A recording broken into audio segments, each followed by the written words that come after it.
Budget விசாலம் என்னோட குட்டி திரைக்கு உங்களை நான் வரவேற்கிறேன். வாங்க வீடியோவுக்கு போகலாம்.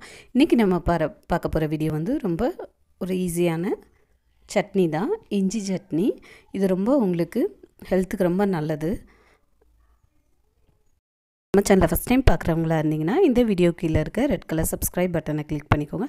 அப்படி பக்கத்தில் இருக்க பெல் ஐக்கானையும் கிளிக் பண்ணிக்கோங்க. அப்போ தான் என்னோடய வீடியோஸ் ரெகுலராக நோட்டிஃபிகேஷனில் உங்களுக்கு வரும். ஃபஸ்ட்டு ஸ்டவ் ஆன் பண்ணி கடாயை வச்சுக்கிறேன். இதில் வந்து ஒரு டேபிள் ஸ்பூன் அளவுக்கு நல்லெண்ணெய் சேர்த்துக்கிறேன். எண்ணெய் லைட்டாக சூடாகட்டும். இப்போ இதில் கடலைப்பருப்பு சேர்த்துக்கிறேன். லைட்டாக வறுத்து விட்டுக்கலாம்.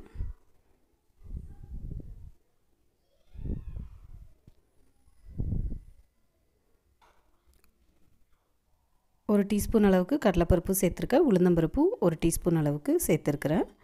4 காஞ்ச மிளகா சேர்த்துருக்கேன். நீங்கள் காரம் விருப்பப்பட்டீங்கன்னா காஞ்ச மிளகா வேறு எக்ஸ்ட்ரா சேர்த்துக்கலாம்.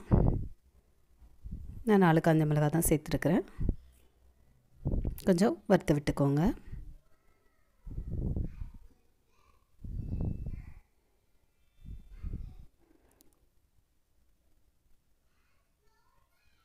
மிளகா லைட்டாக நல்லா கொஞ்சம் வறுபட்டுடுச்சு.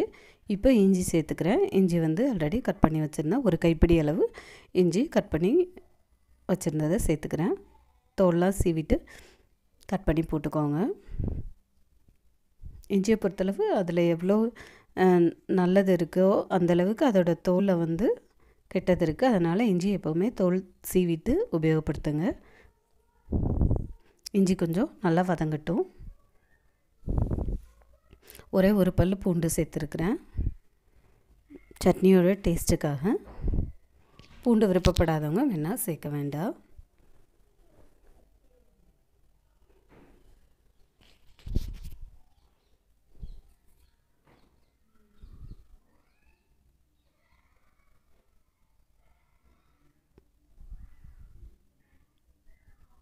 கொஞ்சம் நல்லா வதங்கிடுச்சு. இந்த டைமில் வந்து ஒரு கைப்பிடி அளவு இஞ்சினா அரை கைப்பிடி அளவுக்கு தேங்காய் சேர்த்துக்கிறேன். தேங்காவும் கருவேப்பிலையும் இப்போ இதில் சேர்த்து நல்லா வதக்கி எடுத்துக்கலாம். எல்லாமே நல்லா வதங்கணும் உங்களுக்கு. இஞ்சி முக்கால் பாகம் வதங்கினதுக்கு அப்புறம் தான் நான் கருவேப்பிலை சேர்க்குறேன். கருவேப்பிலையும் தேங்காவும், ஏன்னா தேங்காய் ரொம்ப வறுபடக்கூடாதுங்கிறதுக்காக. சேர்த்து நல்லா வதங்கிருச்சு. கடலைப்பருப்பு உளுந்தம்பருப்பு கூட நல்லா செவக்க வறுபட்டுடுச்சு பாருங்கள். இந்த டைமில் நம்ம வந்து ஒரு சின்ன நெல்லிக்காய் அளவு புளி சேர்த்துக்கலாம். அதுவும் கொஞ்சம் லைட்டாக வதங்கட்டும். ரொம்ப வதங்கணும் அப்படிங்கிற அவசியம் இல்லை, லைட்டாக வதங்கினாலே போதும். அதுக்கப்புறம் நான் வந்து கருப்பட்டி சேர்த்துருக்குறேன். நீங்கள் விருப்பப்பட்டிங்கன்னா வெல்லம் சேர்த்துக்கலாம், கருப்பட்டி சேர்த்துக்கலாம். உங்களுக்கு எதுனாலும் இதில் வந்து சேர்த்துக்கலாம். ரெண்டுமே உங்களுக்கு ரொம்ப நல்லது தான். நான் ஒரு சின்ன நெல்லிக்காய் சைஸில் உங்களுக்கு வந்து இதில் நான் கருப்பட்டி சேர்த்துக்கிறேன்.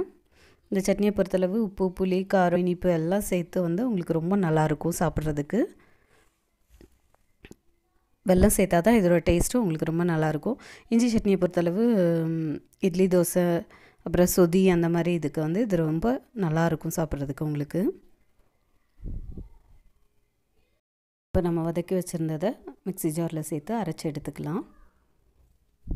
நல்லா ஆறுனதுக்கப்புறம் அரைச்சி எடுங்க. இதோட கொஞ்சம் தேவையான அளவு உப்பு சேர்த்து அரைச்சி எடுத்துருங்க. நம்ம அரைச்சி ரெடி பண்ண சட்னி ரெடி ஆயிடுச்சு. இப்போ இதை வந்து நம்ம தாளிச்சிருக்கலாம். தாளிக்கிறதுக்கு கடாயை சூடு பண்ணி வச்சுருக்கிறேன். இப்போ இதோட நல்லெண்ணெய் சேர்த்துக்கிறேன்.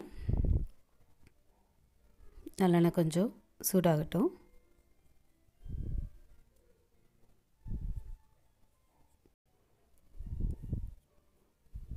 ஒரு டேபிள் ஸ்பூன் அளவு தான் நல்லெண்ணெய் சேர்த்துருக்கேன். ஆல்ரெடி நம்ம அதுக்கும் எண்ணெய் சேர்த்துருக்கோம். கடுகு சேர்த்தாச்சு. கடுகு கொஞ்சம் பொரியட்டும். கடுகு நல்லா பொரிஞ்சு வந்துடுச்சு. இப்போ கருவேப்பிலை சேர்த்துக்கிறேன்.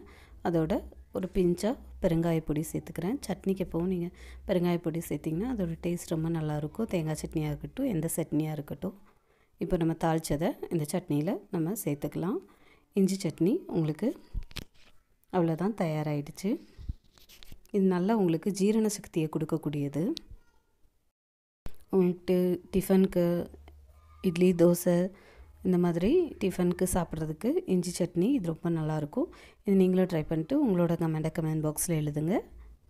இந்த வீடியோ பிடிச்சிருந்தா லைக் பண்ணுங்கள், ஷேர் பண்ணுங்கள். தேங்க்யூ ஃபார் வாட்சிங்.